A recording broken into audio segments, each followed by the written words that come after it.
Here we have the hourly price chart for Broadcom Incorporated, stock ticker AVGO. Here we can see that our prior calls for upside moves in share price action are coming to fruition. Uh, we are seeing that we're seeing prices kind of stall out here a bit. And if we were to look at the shorter term charts here, we would see that we're getting a bit of a double top condition here on these shorter term time frames. It's not a huge double top, but we are starting to see some potential reason to believe that this stock could be encountering some resistance here near term. So with this video, we will need to outline some specific price levels that can be used for actionable trades in real-time markets. So here, for the most part, we can see that the dominant trend move here is higher. We've seen lows posting from the June 3rd trading period, which came in just above $1,300. And this extend to the June 18th trading period, where the all-time high was posted at 1851. So, these are very strong price moves in a very short amount of time.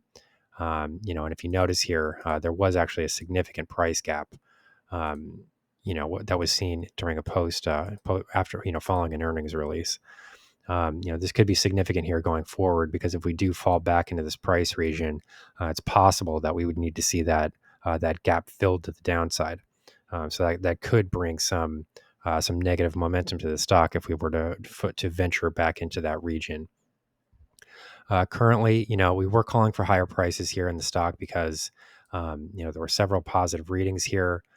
We are above the exponential moving average cluster. This is the hourly chart. So these are highly important exponential moving averages. 20 period is yellow, 50 period is orange, 100 period is purple, and 200 period is blue. These are closely watched by the market for more on maybe a short-term trading basis, like sort of an intraday price chart. But as we can see here, the share price has convincingly moved above all four of these moving average, and that alone is a very bullish signal. We found support at a very critical level. If we're looking at this prior uptrend move here, we really did find support at the 50% retracement of that level. So this is significant, and then going forward, this really will be the kind of the pivot point to the downside. If we see a break below 1570, I would probably start to change the outlook to at least neutral.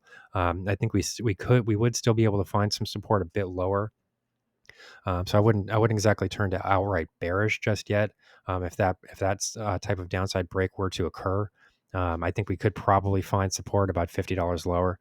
But that would at least turn things consolidative and probably suggest that we're in for a period of sideways trading, so that we can allow the overall trend to kind of reestablish itself. But currently, we do have to look at some of these shorter term signals here, because there are some developing signals that do point at a possible top being in place. So we do need to take a look at these. So here, what we really have is sort of a double top formation here. Roughly 1760 is where this is coming in. If we drilled down to maybe a 5-minute chart or something along those lines, this would look like a much more significant double top, because you would really be looking at this uptrend here as being much more forceful to the top side.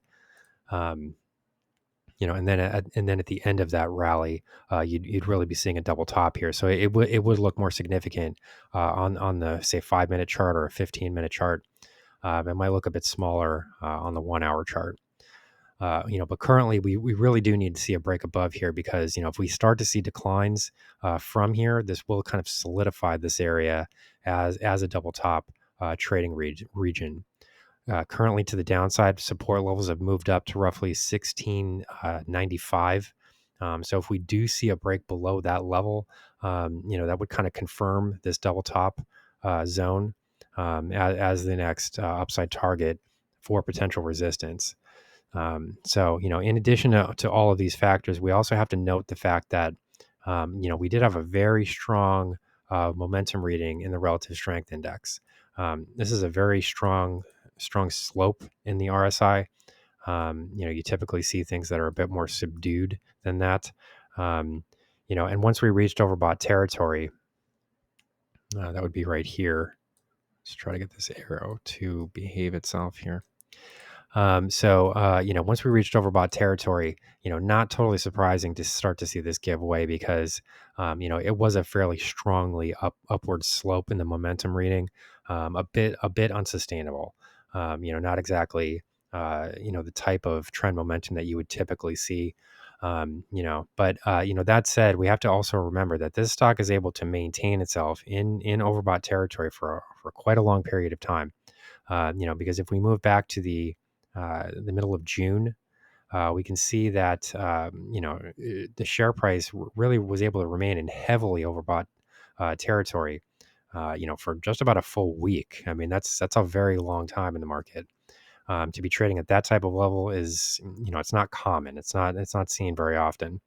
Um, we did see a bit of a spike here into overbought territory.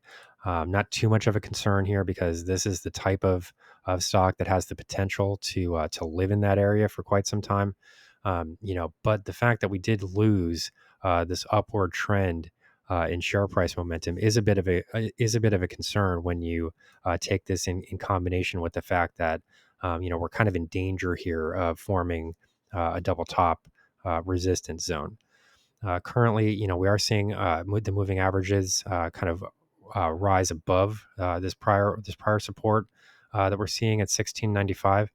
So maybe this will be enough to kind of contain selling pressure to the downside, and then maybe even force prices above this resistance level. If that did occur, we would invalidate this double top zone here. And it wouldn't be a concern anymore. It would be broken at that point. But we probably are going to need to see some support here from the moving averages in order to push prices through this level. The main level that I would be watching to the downside comes in at roughly 1645. The reason that I point to this level is because it was a prior resistance zone, and it kind of preceded this most recent breakout point. As we can see here, we kind of traded sideways, and then once we finally broke it, we did see a more forceful move to the top side. So it was a prior resistance level that would now be expected to work as support. And then in addition to that, you have this rising purple line here, which is the 100-hour exponential moving average. So these two areas come in line roughly in line with one another. It's just below 1650. So if we did actually see a drop below 1650. I wouldn't be overly concerned because I think that this 1645 level could ultimately catch prices from there and sort of limit selling pressure to the downside. So here's the current market analysis for Broadcom Incorporated, stock ticker AVGO.